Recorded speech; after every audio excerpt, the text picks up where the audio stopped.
I have Seller Hub, as you do too, and I am in promoted listings, and I'm also running a sale.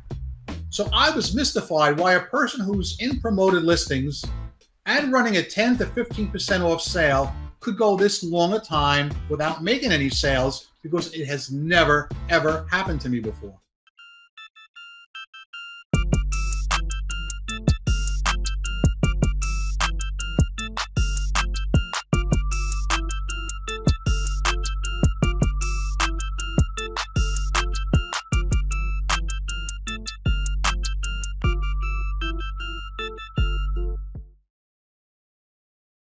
Hey, what's going on, everybody on YouTube? Welcome all the listeners on the iTunes podcast. Welcome to episode number 35 of the Raiken Profit Show. Today we have Joe Demarco from the Crazy New York Driver YouTube channel. And Joe, he has 12,000 subscribers on YouTube. He's been making a ton of videos over the years regarding eBay, and he's definitely one of the forefront pioneers when it comes to eBay information, news, and updates, and just really cool things that pertain to selling on eBay. So, Joe, welcome in. You're coming live and direct from your shop, isn't that right? Yes. Hello, Steve, and thank you for having me on your show today. It's awesome, man. It's great to be able to connect with you again. I know you came on the channel a while ago. Was it like 8 months ago, a year ago? I'm not sure. It was a bit ago, but we had a lot of fun chatting, man. And a lot of people really enjoy your content. So for the folks who do know Joe, I'm sure you're going to enjoy this content. But if you don't and you want to follow him, I'm going to leave the link to his YouTube channel down below. And I'm telling you right now, if you're an eBay seller, you've got to be following this guy. So, Joe, why don't we start off with kind of your story and a little bit about who you are and how you came to this place of, selling on eBay and your shop and everything that pertains to your business, if you could. Sure thing, Steve. Well, I'm in my brick and mortar location right now, which is located in Oradell, New Jersey. And I opened here back in 1994. And back then, there really was no internet. So I survived 100% on walk-in sales. In 1999, one of my friends showed me a site called eBay and told me he thought it would be a good venue for me to buy and sell my merchandise. So I jumped into eBay in January of 1999, but at that time I was only doing it part-time because I was doing plenty of walk-in business. I really didn't need any more, but I did want to get out there and put myself out there and see what it was like. But as time evolved, especially here in the Northeast, things started to change. I started noticing it in 2001, 9/11, when the World Trade Centers got hit. People in New York and New Jersey totally changed their way of living. And it's to this day. Basically, they live for the day. They want to enjoy themselves more. They want to spend money on enjoyment. They don't want to go out shopping. So I noticed my local sales started becoming less and less. So I started listing more and more on eBay to compensate for that. And now in 2018, I'm selling more per year on eBay than I am to walk-in sales. eBay is just such a great venue. And I knew early on it was going to be big. And in 2007, just on a whim, I started making videos. And the reason I did it is because back then I didn't take PayPal. And people were buying my items and not paying because I didn't take PayPal, even though I was taking something called ProPay, which was an eBay accepted payment method. The people would not use ProPay. It was either PayPal or nothing. And I was reluctant to take PayPal back in the day. Their business model was not what it is today. During the early days of PayPal, some questionable things happened, and I was very leery about it. So I did some research on YouTube, like PayPal horror stories. Well, this one guy, and I think his video is still up to this day. And this one guy had like 300,000 hits on his video of his PayPal horror story. I said, well, this is such a great idea. So I made a video talking about eBay and the trials and tribulations I was having selling my items to people that would, because I was using auction format back then, and they would win my auction and they would refuse to pay. whether it was because I didn't take PayPal or whether they were just, a non-paying bidder. So I put the word out there just to get it off my chest. And the response was just unbelievable. Because back in 2007, we didn't have the big names we have today making videos like yourself and other people like that. I was basically a pioneer, and these people were all coming to me. And they would say things like, I saw your video and I really understand what you're saying, but could you make a video about this? And they would state their eBay problem. So I would do it the next week, or maybe every 2 weeks, I would make a video. But I had no set schedule. I was just throwing them out there when I had a few minutes. And it got bigger and bigger and bigger, and I got the channel monetized. And then about maybe 4 years ago, I started doing a video every single Friday night at 7 p.m. And that's where I'm at today. That's cool, man. So you started in 1999. Let me do my math. It's about 19 years. Yes. Wow, man. 19 years. So the game was completely different back then. You were mentioning something called ProPay. Is that correct? Yes, correct. I've never heard of that before. It's way before my day, man. I remember buying things on eBay, and I was using money orders. If I wanted to buy something, I would go down to my local 7-Eleven or my grocery store, and I would pay, I think it was like $1 or so. And I would give them, say I was buying something for $100. I would give them $101, and then they would give me a little money order. And then I would rip a little piece off, which was mine. And then I would put it in an envelope and I would mail it to them. And then 3 to 5 days later, I don't know if they would send me a message and say they got it or not, but man, that was probably like 10 years ago. I'm thinking, I don't know how long ago they stopped the money orders. Well, they stopped them quite a while ago. I used to use money orders myself, and I accepted money orders. But the problem with that is there was no way to track whether the buyer actually paid you. It was basically the honor system. So that's interesting. If I sent you a money order for $100, you could call eBay and tell them that I never sent you the money. Would that happen to you at times? Because I was only a buyer at that time because I didn't get into like making my YouTube videos and really going hard with eBay probably until I think it was 2012. So I was already past that phase. So would this happen to you back in 2002? And how would eBay handle that? It's just interesting to look back at all the changes. Well, eBay over the years has evolved in what I call the 3 generations of eBay. The early years are what I call the Wild West of eBay. People could basically do anything. I mean, people would buy my stuff, not pay, and then mark payments sent, even though they never sent any money. And I'm sure some of your longtime members will remember that as well. And that went on, that was back in the late 90s to, let's say, the mid 2000s, the Wild West of eBay, where just about anything went. Back then, deadbeat bidders could actually leave a seller negative feedback even if they never paid. I remember that. Leave. That's what they would do. Then eBay changed into the, I hate to use this term, but the us versus them mindset for a short time when John Donahoe took over. He, for some reason, did not like eBay sellers. And they changed their rules so drastically literally to hurt sellers. And it was sad. So that's when I was making videos. That was, let's say, 2007 to around maybe 2012, or thereabout, or 2013. And they changed rules to actually hurt sellers. For instance, if a buyer opened up a case, no matter what the reason, the seller automatically got a defect, even if the buyer made a legitimate mistake and admitted it. It was absolutely freaking disgusting. And I made videos coming out and saying these policies are wrong, they should be changed. And thankfully, John Donahoe got out and things improved greatly. Wow. Yeah, I've noticed one thing I've noticed about business in general, especially eBay or any of these third-party platforms, in order to survive, they almost are forced to always change. So you've noticed since 1999, there's always new changes happening, right? Every year there's new changes, there's adjustments, there's different things. And sometimes they hit it right on the head and they get it right. Sometimes they get it wrong. Like, for example, 2007 to 12, when they're really penalizing, the sellers. Let's talk about some changes that are going on right now, because I think this is something really, really important that especially beginner sellers have to understand to intermediates, is eBay is always changing. The landscape's always, there's always new rules. There's always new things that you have to follow.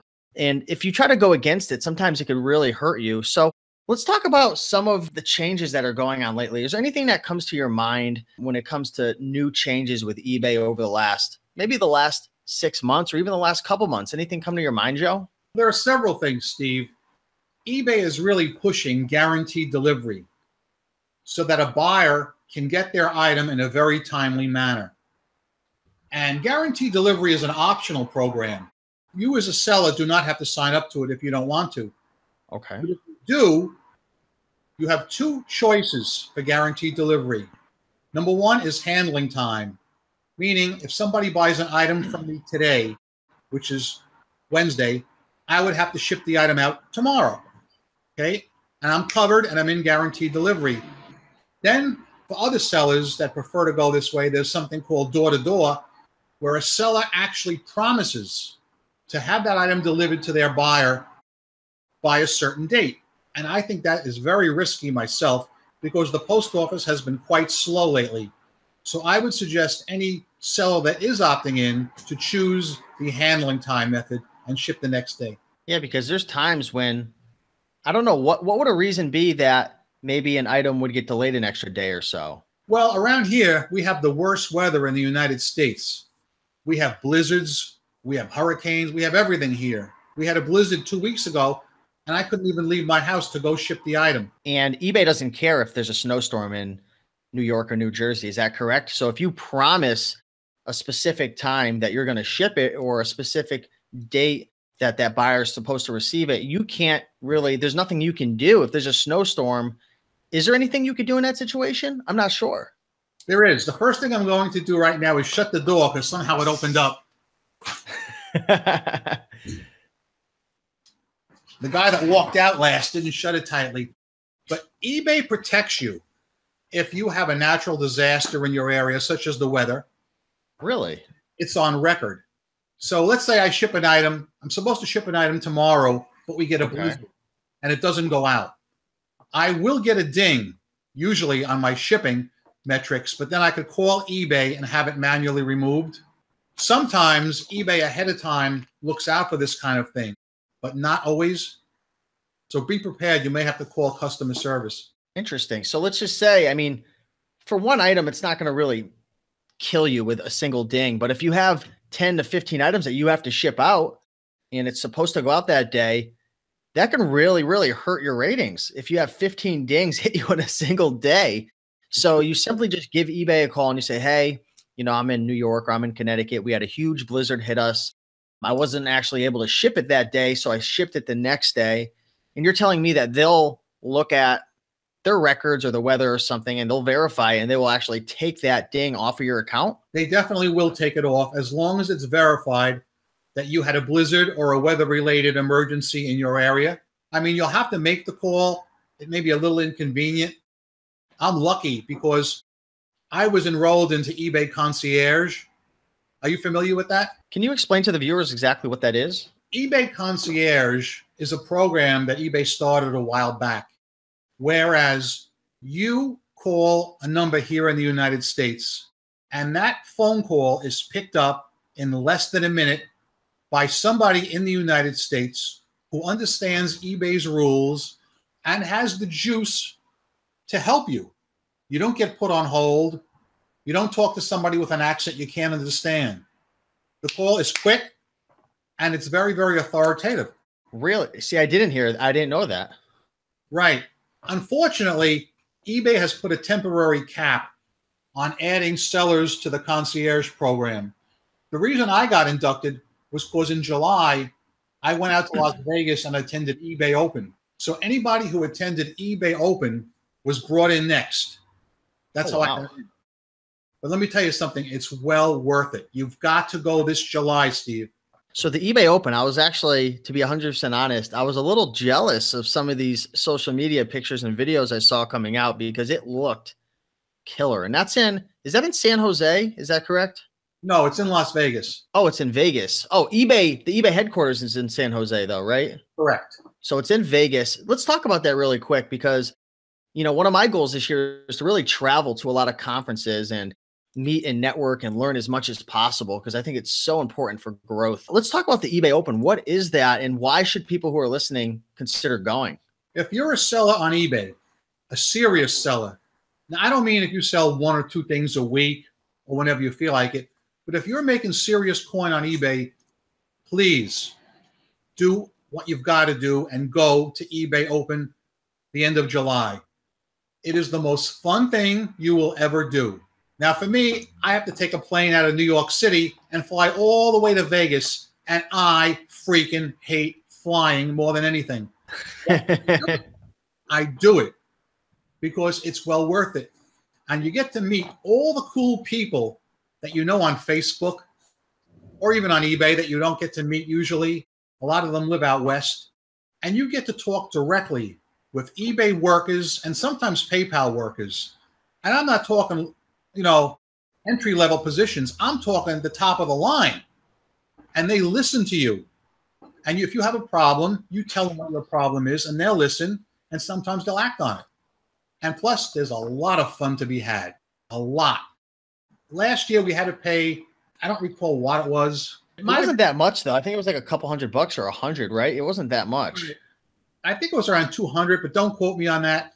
But for that money, eBay feeds you, all right? They will feed you your breakfast, your lunch, and your dinner during the conference every day. They get you a special bulk rate at the hotel. So you don't pay the full hotel rate. They get a special casino rate because they book half the hotel. And everything, let me tell you something, there was nothing negative about it. And That's cool, man. On the last day, they have this super huge party. It is the party of parties. It's so big and so gigantic, they don't even have it in the hotel. They bus us in about maybe 10 or 12 buses over to a place called Brooklyn Bowl. And there they have all kinds of people to entertain us. They have magicians. They have people doing caricatures, tarot card readings. They had a band. Last year it was Bare Naked Ladies. Really? And the year before was The Fray. And it's a private concert for eBay sellers only. Oh, and that is so cool. An open bar. You can drink top shelf liquor all night for free. I got to go there. Okay. Yeah, sure. So anyways, we were talking a little bit about the eBay Open. Let's transition over to a couple other things right now, Joe. I know before we had started the live call, we were actually talking about an interesting story that you were sharing with me. And you shared with me that this was probably about, I think it was last week, a week or two ago. Let me build some context. You know your sales. You've been selling for 19 years, and you know kind of based on your inventory how many sales you're typically accustomed to getting from day to day, right? And you had told me that about 4 days went by and you had no sales and you were like kind of freaking out, like, what is going on right now? Do you mind sharing the story that you had shared with me beforehand? Because I think it would be really interesting to kind of share the story with people and talk about what you did and how it helped you out. No problem, Steve. Like you said, I know my sales patterns. My sales are basically steady right through the year. Now, there are some people, depending on what they sell, that get a big boost around Christmas time for the holidays. I don't get that boost because I'm in auto parts. As you can see on the wall behind me, my eBay store is Hubcap Joe's. So I don't enjoy a boost around the holidays. If anything, I get slower. Okay? So still, slow is better than zero. Once in a while, a day will come when I make no eBay sales. It doesn't happen often, thank God, but it does happen, and it's to be expected. It's the nature of the game. But last week, it was the weekend of Dr. Martin Luther King Day. It was right. So on Saturday, I did good. On Sunday, I did good. Now, anytime there's a holiday, like I just said, I know I'm going to be slow, and I accept that. So on Dr. Martin Luther King Day, I made one measly $30 sale, which was even slower than I thought I was going to be. So Tuesday morning came, I got up, I ran to my iPhone here to check how many sales came in overnight, and I get a blank. Nothing. I'm like, Jesus Christ, how could this be happening? Tuesday comes, Tuesday goes, not a single cha-ching. I get up Wednesday, run for the iPhone. I get another blank screen. I was going to toss this thing out the window. What's going on? I said, something's wrong. I have read stories over the years in many of the Facebook groups that I'm in where people will say they haven't sold anything for the last 3 or 4 days. Then they called eBay, and as soon as they got off the phone, the sales came in. Now, that sounds a little suspect to me. I mean, right. Why would eBay want to turn our sales off? And even if they did, how could they turn them back on? Right. I don't get it. But I started thinking about those stories, and keep in mind now, my last sale was Sunday night at 8 o'clock. That's like 4 days ago. Right. And now it's Wednesday afternoon at 3 o'clock. I've got nothing. I said, listen, calling eBay is like chicken soup. It can't hide. I'm going to make the call. So I called him up, and I got a representative at eBay Concierge. He picked up the phone. He looks at my sales, and he says to me, Joseph, I'm really not sure what the problem is. Do you mind if I have a consultation with some of my colleagues? Now, he said, can I call you back on Friday? He said, today's Wednesday, and I'm going to be off Thursday. Can I call you back Friday, and we'll talk about this? I said, sure thing. That'd be great. I hung up the phone at 3 o'clock, 5 o'clock. Cha-ching, 5:15. Cha-ching, 5:45. Cha-ching, 6 o'clock. Cha-ching, and 2 more, all in a short span of time. Wow. I said, what is going on? That seems like more than a coincidence. You went 4 days with not a sale. 2 hours after, boom, boom, boom, boom, boom. Right. And from that moment on till right now, everything's great. So let's break this down. What, I mean, keep going, but like, what could have happened? I don't get it. I swear, the only thing that kind of made me a little unhappy was that the concierge rep never did call me back. He turned the faucet back on for you, though. Maybe there was a blockage in the faucet, man. Who knows? I'm happy, but I don't get it. You know what's funny? I talked to so many eBay sellers, and this has happened to me before too. You know, there was a time when I was full-time on eBay and I was doing only clothing, kind of like you're doing hubcaps. I was doing clothing, and I had over 1,000 items in my inventory. Every day I would sell typically anywhere between 10 to 20 items a day. Sometimes it would be 4 or 5, and sometimes I would have a big goose egg, but there were days where it was weird. It was almost like eBay turned me off. It would be 2 to 3 days. I don't think it was ever 4 days like you, when the sales just went blank. And I was just talking to a good friend the other day who was going through the same thing. I hear this too often. It's almost like you know what your sales are, and then it's almost like eBay, the algorithm like hides you or something. And you can actually look into your views. And I'm curious, did you do any digging into your actual analytics? Like, were your items still getting views? Because that's I have Seller Hub, as you do too. And I am in promoted listings, and I'm also running a sale. So I was mystified why a person who's in promoted listings and running a 10 to 15% off sale could go this long a time without making any sales, because it has never, ever happened to me before. That's weird. What advice would you have for people other than giving eBay a call, you know, dealing with slow sales? You know, let's put this, you know, our theory aside that maybe eBay is hiding us. We don't know. You know, we just don't know. But what are a couple other tips that you would suggest if someone's dealing with slow sales? I know you had mentioned running sales, which is always a great option. Running sales always helps to typically boost sales. Giving eBay a call, you know, drinking that chicken soup, you know, it ain't going to hurt you. Is there anything else that you would recommend going through one of these nasty slumps? Promoted listings is a good little tool if you want to enroll in that in eBay. It's optional for sellers, and you get to bid a certain amount or a certain percent, up to 20%, I believe, of the final value fee of the category that you're selling in. For instance, I'm selling in the auto parts hubcaps category. The going rate in that category is approximately 4.9%. Now, you would think that by bidding higher than that, that will help you. And in theory, it should, but I did not find that to be the case. because when I first started that program, I started bidding a little higher than the going rate, and it didn't seem to be helping me at all. So I canceled all those campaigns when they ran out, and I started a new campaign offering only 2%.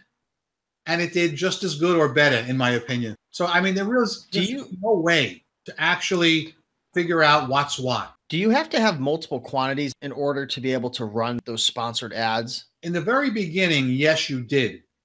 Then eBay again came out with a trial program for certain sellers if you wanted to be inducted into the single quantity program. And I opted into that, but I'm not sure if you still can. Right.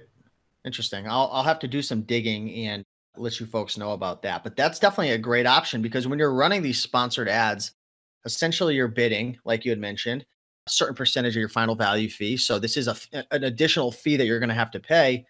But when people are searching for your specific keyword, I'm not sure if it's based on keywords. I've only played around with it a little bit, but essentially your item will be promoted. So it'll be ranked at the top of the page. Is there anything else in terms of how that sponsored ad works? Is it based on keywords? Is it based on category? Do you know anything more about it? Well, if your item does show up in search, it will say sponsored right next to the item so that the buyers will know that this is a sponsored listing. It's supposed to give them, I think, a little bit more confidence to buy your item, just like guaranteed delivery was that we spoke about earlier.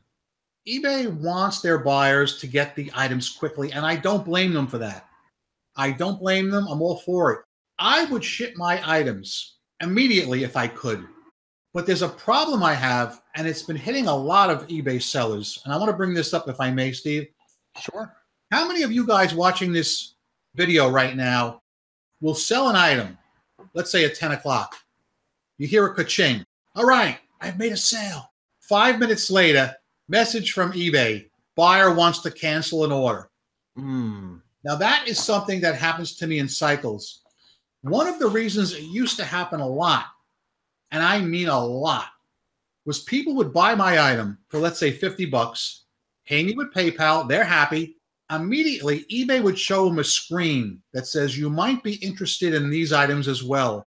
They were showing my competitors' items cheaper, like from China, the China sellers. So they cancel it thinking they get a better deal.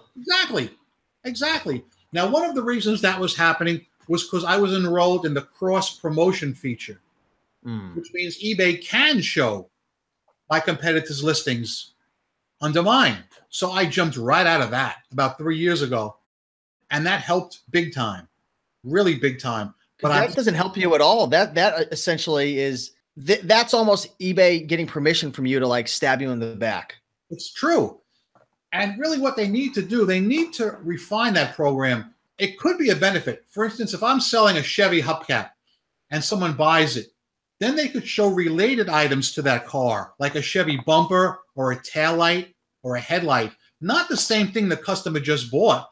That's absolutely ludicrous. It's what Amazon does, other popular items, similar sellers have purchased, buyers have purchased, because then you can add on, you can increase that average order in your cart, which is the goal. That's what eBay wants. They want you to buy more stuff. So that would make a ton of sense. I agree. But showing that exact item at a cheaper price is going to just confuse people, first of all, because it's a whole different buying experience purchasing from China, right? It's happening so often that one lady actually wrote to me and said, the reason I'm canceling the sale is because as soon as I paid, eBay showed me the same item that I just bought from you a lot cheaper. So that's how I knew it happened.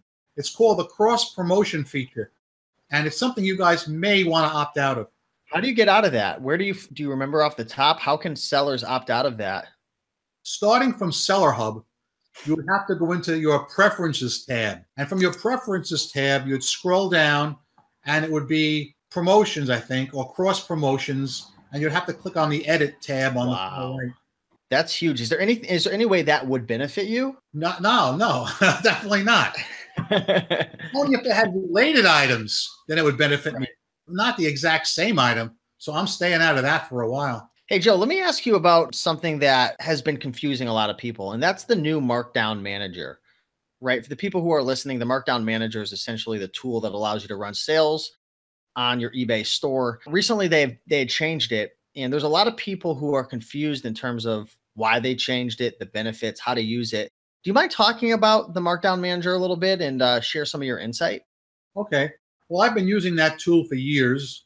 I was using the old tool, and I was actually happy with it. But for some reason, they decided to change it, and they actually bundled it with promotions now. So if you want to access it from Seller Hub, I believe you go to the promotions tab, and you can start running a new campaign. The biggest positive I found with this new system is that you can start your campaign immediately. Back in the old days with the old program, you had to manually set a time, which was really cumbersome because they had it set to California time. And here we are on the East Coast. I have to change the 3-hour difference because I wanted to start as soon as possible. But now you can start the program immediately. So that's a lot easier. And some people have complained that it's a little tedious to use. I don't think it is. I think once you do it once or twice, you'll be fine with it from now on. So really not much of a change. Not It's just really. pretty much the same tool. It's just got a different layout in a sense. Yeah. I'm not sure why they did it. I think they felt it was more streamlined. Cool.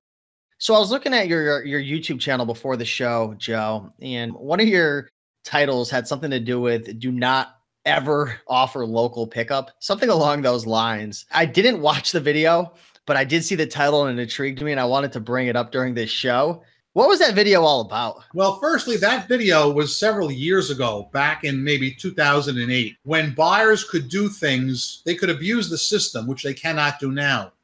What happened was, it happened twice within 1 month. I was doing auctions back then, which I no longer do. All my items are fixed price and buy it now. But I had an auction running for $9.99 plus $10 shipping. Guy wins the item. And he says to me, listen, I'm not paying the $10 shipping. I'm going to be in your area in 1 month.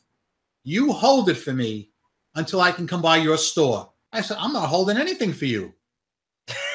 This ain't the You didn't even ask. This is eBay. This isn't a trading post. I'm going to be there in a month. You hold it. I don't care if you have to hold that item and you don't make any money. You hold that for me. So after, well, whatever it was, 5 or 6 days, I opened an unpaid item case. eBay closed the case in my favor because the guy didn't pay, and he received an unpaid item strike. But what happens then? This slick Willie calls eBay, gets the unpaid item strike reversed, and leaves me a negative feedback. No, he did not. Where? Strike me dead if I'm lying. It happened twice in 1 month. Now, in all fairness, this could never happen today because a buyer who doesn't pay cannot leave feedback. But this is during the John Donahoe reign when they hated sellers. So take that for what it's worth. Wow. So what ended up happening with that story? Did that strike stick to your account? The negatives stuck, yes. Because back then you could not get a negative removed for anything. Wow. So what did they want you to do? Did they want you to wait a month for this guy to show up at your shop? Was that it? I mean, it makes no sense. Well, I'm not doing local pickups anymore anyway. But right now, see, I have all my items set to automatic payment required, immediate payment required. Ooh, let's talk about that. That's interesting. Why? Well, I stopped doing auctions because I was getting too many non-paying bidders. Plus for that other reason that we spoke of earlier before we went on camera. Yep. Okay. So I realized doing immediate payment required would eliminate all the headaches. Now, if you're going to do local pickup, I don't know if you can require immediate payment because of the shipping aspect. If you're charging the guy shipping, let's say $20 for the item plus $10 shipping. Right. If he's doing immediate payment, he shouldn't be paying a shipping fee as well. So I'm pretty sure you can't require immediate payment in that respect. Do you think it's, first and foremost, let me say this. I don't know why eBay doesn't offer just automatic payment with buy it nows and stuff. I think every single one should be automatic. I know auctions are a little different. I don't know if there's any way. I mean, I'm sure there's a way they could set it up so your credit card and everything's linked. And if you won your auction, it would just pull it out. It can't be that hard to set up. I don't get, my mind is literally blown, why they allow buyers to pay when they want. Amazon doesn't do it. I'm not sure if Etsy does it. It just doesn't make sense. I don't get it. I just don't understand. You buy something, you pay for it right then and there. I agree. Years ago on one of my videos, I had made a suggestion that eBay should require all new members to place a deposit down with them. Let's say $20. That way, when a person with zero feedback wins an auction, that $20 goes immediately to the seller. This way, the person has less of a chance of backing out on paying for the item. Now, eBay doesn't want to do it because they don't want to scare away any new potential bidders or buyers. Right. I understand where they're coming from. But I'm telling you, anytime I had a problem, it was always with an auction as opposed to a buy it now. Oh, yeah. Auctions, you're going to probably get twice as many, if not more, buyers not paying versus buy it now. And personally, I do buy it now best offer. I don't mess with auctions. I don't see it. To be honest, and I'd be curious for the people who are watching right now, please leave a comment. Do you do buy it now or auction? I feel like in 2018, Joe, people want their item now. Who goes online and wants to like bid and then wait like all these days? I don't know. Maybe I'm sure there's a certain percentage of people who just enjoy like the bidding and it's just like a fun game. But when I shop, I want it now. I don't go to the store. I don't go on Amazon, or I don't go shopping anywhere and say, okay, I'm going to, I'm willing to pay 5, 10, 15% more to just get it now. Maybe I'm different. I don't know. I just don't know why auction even exists anymore. Some people like them. And there are certain items in the collectibles category that actually lend themselves to auctions because the collectible buyer is a serious buyer. They always pay for their items. Because I know a lot of my subscribers, they never have any deadbeat bidders. Anyone that bids on their stuff and wins always pays. There's certain categories that definitely introduce a lot more non-paying buyers, like video games. I find that a lot of video game buyers, they have a lot of like buyer's remorse, and I've gotten a lot of returns from video games as well. So you kind of got to know. I mean, what about your niche, being in the hubcap automotive niche category? Would you rate that a kind of highly returned kind of buyer's remorse category, or what are your thoughts and why? My thoughts are that I get probably at least 3 returns per week. Okay. Because people do not know their wheel size. It's unbelievable. I scratch my head in disbelief. People will buy it, they'll get it, and they'll say, I'm sorry, I bought the wrong size. Can I return it? And I'll say, sure you can, because they're going to pay the shipping back to me. Always? They're always going to pay the shipping. Right. As long as it's a buyer mistake. What if they say that it was your mistake? Then that's going to be a problem for me. But I got to tell you, most of my people are quite honest. They'll make the mistake. They don't read. They'll write to me and say, I bought the wrong thing. Will you take it back? I say, yes, you can take it. I'll take the thing back. And that's why I'm charging shipping for all my items from now on. Because if you don't charge shipping. If I don't charge it, I lose the original shipping. Oh. If someone from California buys a hub from me, that's $15 to ship to California. Now, if they didn't read and they send it back to me, I will lose that $15 if I give them free shipping. But if I charge it, I don't have to give them that shipping back. I see exactly what you're saying. So you don't have to give the shipping back, and then they pay for shipping as well. Okay, so interesting. So, moving forward this year, Joe, because we're kind of getting towards the end of the show, do you have any goals for eBay business? Anything that you're looking to achieve, or anything you're really excited about in terms of eBay? Well, eBay in the last 4 or 5 years has gotten way better for sellers. It's seller friendly. They love us now. They treat us like the honest, hardworking people that we are. We are respected. And if you guys go to eBay Open in July, you'll see exactly what I'm talking about. It is the best time I have all year. I so look forward to it. It's going to be fun. I'm definitely going to get over there myself. I regretted not going last year. You going to any other conferences at all this year, Joe? I don't really go to the other trade conferences. I just go to the eBay meetups that my New York City group has over here. But I don't go to Ecom Chicago or any of those things. I just really don't have the time. Busy running your business, man. It's tough in brick and mortar. And for you guys who complain about how tough it is on eBay, let me tell you something. Brick and mortar is 100 times worse. 100 times worse. Someday I'll do a whole show on the headaches of running a brick and mortar store. Hey, man, maybe I'll have to edit in one of those phone calls or the guy walking in before the show. Actually, I didn't record that. That's awesome, man. Well, you know, we could go on for another hour or so. Hopefully I can get you back on maybe in like 3 or 4 months, man. I would love to chat more because there's just so many things that we could talk about.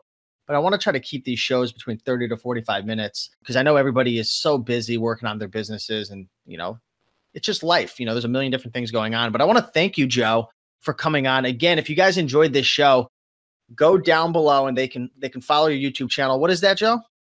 My YouTube channel is Crazy NY Driver. CrazeeNYDriver. And you've got a lot of videos, man. I think you said you had posted your first video in what, 2007? Yes. So I can't even imagine when I came onto the scene, it was like 2012, 2011, and there was like no information. There was like a little bit of information, but I can't imagine how dry the information was in 2007. It's mind boggling. But for anyone who's watching right now, go out there, watch Joe's videos, watch all these other amazing YouTubers. There's so much information out there. There's no excuse for you guys to not rock it and kick butt in your eBay business because the plan, the groundwork has already been laid out and you just got to go out there and take action. So with that being said, Joe, thank you a million for coming on. I'll let you get back to work, man. Take some phone calls, get back to selling some hubcaps, and hopefully you have an amazing 2018, man. And I'll hopefully see you at the eBay Open in July. Sure. I hope you come, Steve, and the rest of your subscribers too. Awesome. All right, Joe, thanks so much for being on. And for everybody who is watching right now, if you enjoyed this, be sure to like the video, comment, and subscribe. Check out Joe's YouTube channel. Links will be down below. And again, if you're watching on YouTube, go over to the podcast. It's at iTunes. RaikenProfit.com/iTunes so you can listen on the road. And I wish you guys a great day and keep kicking butt, and I'll talk to you soon.